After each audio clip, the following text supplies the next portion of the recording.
হরমুজে মার্কিন ক্ষেপণাস্ত্র হামলা, ভেস্তে গেল যুদ্ধবিরতি। মধ্যপ্রাচ্যের ভূ রাজনীতিতে আবারও বাজছে পুরোদস্তুর যুদ্ধের দামামা। ভেস্তে গেছে যুক্তরাষ্ট্র ইরানের মধ্যকার যুদ্ধবিরতি।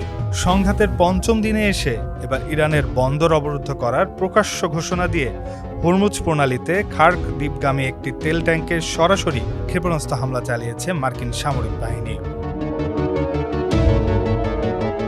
শুধু তাই নয়, এই প্রথমবার ইরানের মূল ভূখণ্ড ও রাজধানী তেহরানে বড় ধরনের বিমান হামলা চালিয়েছে পেন্টাগন।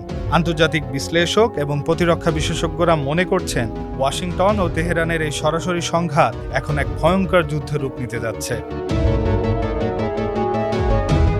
মার্কিন সামরিক বাহিনীর সেন্ট্রাল কমান্ড নিশ্চিত করেছে, একাধিক সতর্কবার্তা উপেক্ষা করার পর ইরানের উদ্দেশ্যে রওনা হওয়া একটি খালি তেল ট্যাঙ্কারের স্মোক স্ট্যাক বা ধোঁয়া নির্গমন নল লক্ষ্য করে তারা শক্তিশালী হেলফায়ার ক্ষেপণাস্ত্র নিক্ষেপ করেছে।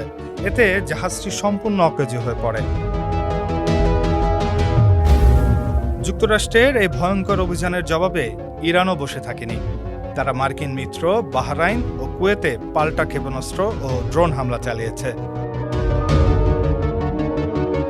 তেহরানের পক্ষ থেকে জানানো হয়েছে, সাম্প্রতিক দিনগুলোতে যুক্তরাষ্ট্রের এই আগ্রাসী হামলায় এখন পর্যন্ত ৩৫ জনেরও বেশি মানুষ নিহত এবং ৩০০ জনেরও বেশি আহত হয়েছেন। এদিকে সামরিক হিসাব নিকাশ পাল্টে দিয়ে মধ্যপ্রাচ্য থেকে বিশ্ববাজারে সমস্ত ধরনের জ্বালানি রপ্তানি সম্পূর্ণ বন্ধ করে দেওয়ার হুঁশিয়ারি দিয়েছে তেহরান। এই সংঘাতের ফলে বিশ্ব অর্থনীতি এবং আন্তর্জাতিক জ্বালানি বাজারে এক দীর্ঘমেয়াদী ধ্বংসাত্মক প্রভাব পড়ার আশঙ্কা দেখা দিয়েছে। যদিও এর মাঝে তেহরান সদিচ্ছা নিদর্শনস্বরূপ তাদের হেফাজতে থাকা আটকে পড়া এক মার্কিন নাগরিককে মুক্তি দিয়েছে, তবুও মাঠ পর্যায়ে রক্তক্ষয়ী সামরিক প্রক্সি যুদ্ধ থামার কোনো লক্ষণ দেখা যাচ্ছে না। ডেস্ক রিপোর্ট, সমকাল।